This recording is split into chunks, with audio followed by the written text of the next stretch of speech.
Okay, Nzeken Media, proudly sponsored by Jumario Estate na Chifuma Batunde Taka.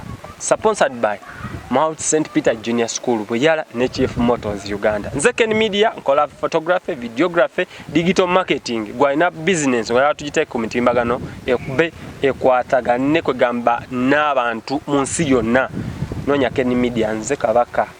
Ba politicians banji benkoledde social medias. Banji sijana kwesoma. Mami kad wanji sebo. Science okula. Nange science okulabako. Eyo. Ene waffe gye tuli eno emirembe gyegiri. Era tuyinza okugamba nti waladde bulungi. Era abalabi baffe n'abatulaba mbakubidde ku y'Abaganda ngambe ngabo bannange muli mutya mwebale okukazana mwebale okukola mulwane nnyo okulaba nga mwekuuma nga mukola akasente kanyuma kulabye tekanyuma kujjanjaba ate mubeere nga muli balamu.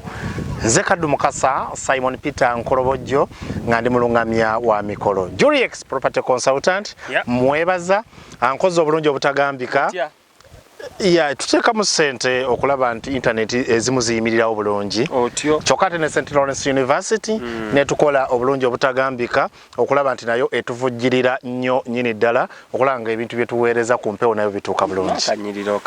Weewaawo smart tulabika bulungi ku mikolo gy'abantu ekitiibwa bannayege kyekituufu tunulira ku basajja ab'obuvunaanyizibwa n'abavubuka nga ffe abatannawasa abali mu tiimu Kaddu Mukasa tulabika bulungi kyekituufu naye basponsa bwe mulaba batufudde kye bali naawe togaana kulanga naffe bizinensi yo gireeta gikuba abantu kuba ffe bamu ku bantu abasinga okutambula ku mutimbagano okitegeera kakati gwalina omwana wo ng'oli Bulaaya naye ng'oyagala omwana wo tumuteeke ku ssomero tumulabirire okuva ku baby class paka waggulu mwana muto oyagala tumweke ey'amaanyi aveemu ng'omukazi ng'omusajja mwete ku Mount St. Peter Junior School. Mwami Kaddu Mukasa nwangi sebo ekibuuzo kyange ekyaleero sebo manyi tutambulira mu mikolo era abantu emikolo waneeno kyekikulu awatali information ya mikolo teri kulya mmere teri kunywa kati waliwo ekibuuzo ekigamba bamama bakomentinze nnyo balaba nga tobafaako tobaliiko oba banaatera okuba bamaama lwaki bamaama tebalabikako mu kwanjula lwaki babakomya mu nnyumba?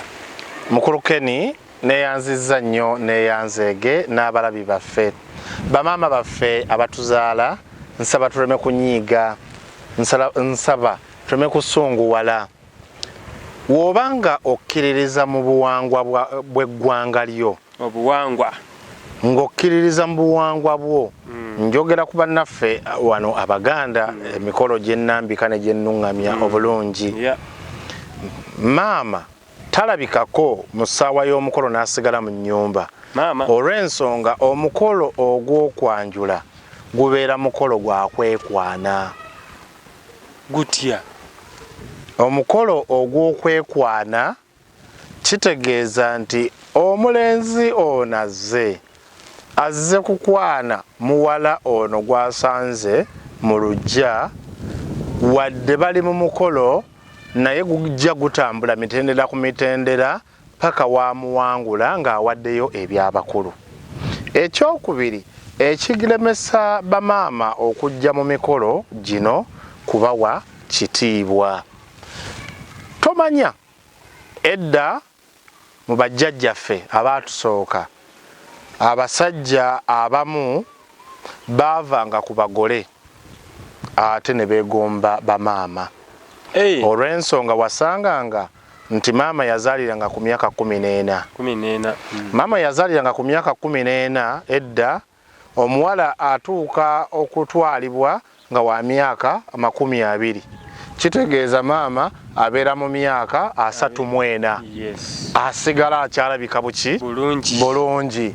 Kati okwewala okukola ensobi n'ebintu ebifaanana bwe bityo kwe kugamba nti nno maama anaasigalangayo okwewala entalo n'okuleeta n'okwewala biki ebiyinza okuddako. Kyogamba nti omukazi okwegomba maama nga tategedde. Ngambye kisoboka kubanga ekintu kyonna kye wali owuliddeko kitwale nti kisoboka okubeerawo.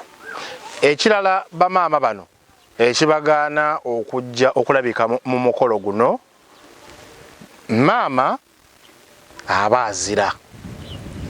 Abantu bano ababeera bazze, maama tasobola kujja mu ddiiro oba kumala gajja gasaalimbira mu ddiiro kubanga abeera azira. Okuzira kwe kubeera nti waliwo ebikukugira okusemberera abaana bano n'okusemberera abaana bali abazze, kikuyambe gwe osigale mu kitiibwa kyo ekya maama. Kyova olaba nti era maama asigala mu nnyumba, era waasigala mu nnyumba maama alina kubeera ng'asibye eggomesi ng'agisibye mugongo. Sheki okusiba omugongo kwe kubeera nga tawogodde, wabula okusiba omugongo ye mukyala okusiba ng'agenda ku lumbe, oba ng'afiiriddwa, ng'afiiriddwa kye bayita okusiba omugongo. Otyo maama bw'abeerera ng'ali mu nnyumba alina kubeera ng'asibye mugongo, omwana aleme kumulaba mu kiwato. Si kirungi kukola ki? Kuwogola. Olw'ensonga nti maama azira, omulenzi ono agenda okujja okukola ki? Okutwala muwala we. Y'ensonga lwaki bamaama tebajja kwetaba mu mikolo, mu lujjuddaawo, mu kubuuza, mu kukyamuka, mu kubiibya. Bangi ensangi zino abakikola, naye nze nakugamba njogera ebintu bibiri. Waliwo ekirungi, waliwo n'ekituufu. Kati kiyinza okubeera kirungi ku bo naye nga si kituufu mu mpisa. Atulaba webale kubanga otuya twekumiddeko. Nsonga ki endala? Kuba mpulira mbu waliwo endala. Kubeera olaba ne bamaama bano olaba tuyingira mu nnyumba. Olaba nga abakoba neeno babeera nnyo eno ku kisenge bati. Ate bamaama olusi babaterawo ne kakkateni bati. Okubuuza kubali eno.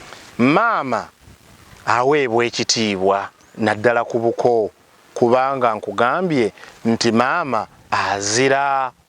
Aweebwa ekitiibwa kye n'asigala n'ekitiibwa kye. Era olutimba oluusi lwaki baluteekawo, maama talabibwa nga asituka, maama talabibwa nga atuula. Naati maama ayinza okuba atuula bw'ati, nakku n'amutakula. Kati gw'ogenda kwogera otya? Simanyi okitegedde kyentegeeza.